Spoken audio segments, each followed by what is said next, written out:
What is up, everyone, and welcome back to another Animous tutorial. Today we're going to go through the stress mark removal process for your parts. Now, this one has been requested from a lot of people over at Instagram.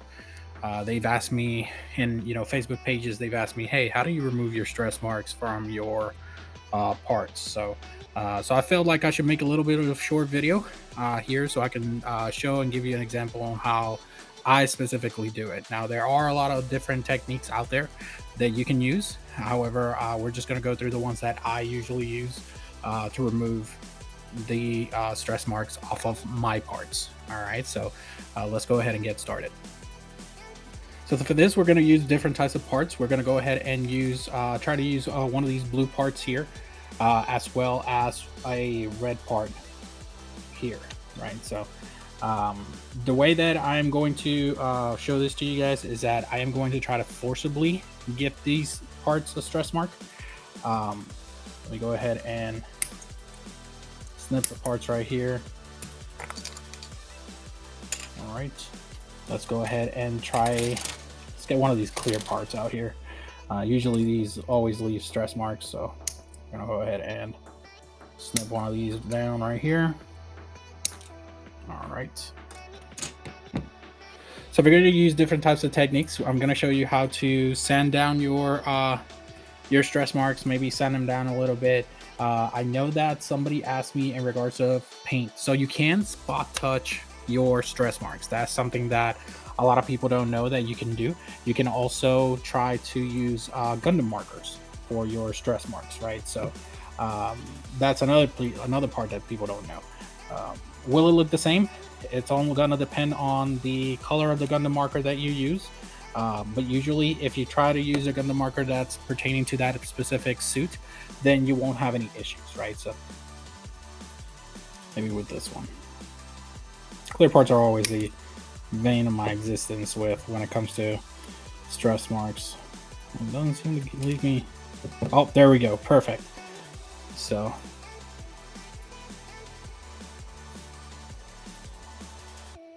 this one left quite of a stress mark there. We're going to go ahead and try to remove it. All right, let me see if I can get a little bit closer to the camera. Perfect. See the stress mark right there. I'm going to show you guys how to remove that, right? So it only left me one, so I'm going to have to try and pick another piece so I can do it again. So the first step that I want to show you is going to be using your glass file. So a lot of people say, well, sometimes when you sand it, it's too deep, the stress mark is too deep, etc., etc. So if the stress mark is too deep, you can actually use your nail to buff it out. Literally 100%. You use your nail to buff it out. It is a technique that I learned from one of the Facebook pages where someone said, oh, you could just use your nail. And I tried it out and it worked perfect. Right. So next technique that you can use is using your glass file, like I just did. So once I use my glass file, stress mark was gone. See? Perfect.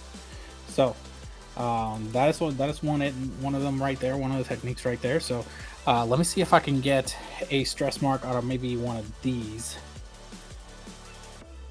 so I can show you how to use your nail to remove it. All right, perfect. So as you can see right there, I left a little stress mark there on the plastic. So now I'm just going to buff it out with my nail. Just go ahead and just try to scratch it out.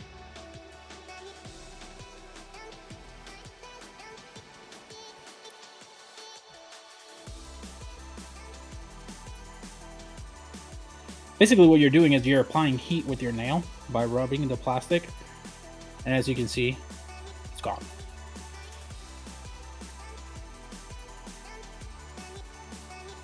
Still see a little bit of it. Let me go ahead and try to get it on this side.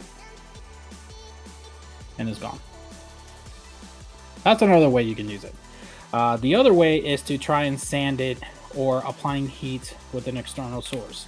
Now, different ways you can do it. You can use a heat gun. You can use a lighter.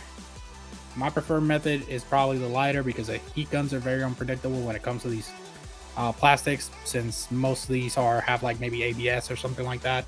So let me see if I can go ahead and get a runner for you guys. I'm going to try it with a clear runner, so that way you guys can see have a little bit better detail on what I'm talking about. But you won't be able to notice it that much unless you do it like that. Right? So now I'm going to show you how to apply heat to do that. Now, be very careful. You know, if you try to burn this plastic, you'll get fumes. You definitely don't want the fumes. Fumes are toxic. Don't do it, right? So I apply a little bit of heat, and as you can see, stress mark is gone.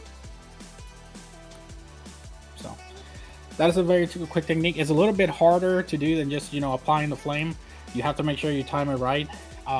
Mainly because if you let the flame touch the plastic too much, you might warp the plastic or the clear piece that you're trying to fix or get it out from. So very careful, especially careful. Do not use this technique on white or gray plastic. Okay, white or gray plastic. Do not use it. It'll definitely stain the plastic, yellow it, whatever you want to call it, burn it. Right. So just keep that in mind. Not a lot of people use this technique. I use it mainly because I haven't had any issues with it. It hasn't really warped my plastics or anything like that. So I've used it on many kits. You know, I used it on one of my lift rifts, and then I also used it on the aerial that we are working on for the build series. So just keep that in mind. So that's pretty much it for today's video. Hope you guys enjoyed this short video for this tutorial. If you like my content, please make sure to like and subscribe for future content and future videos, and I'll see you next time for the next tutorial.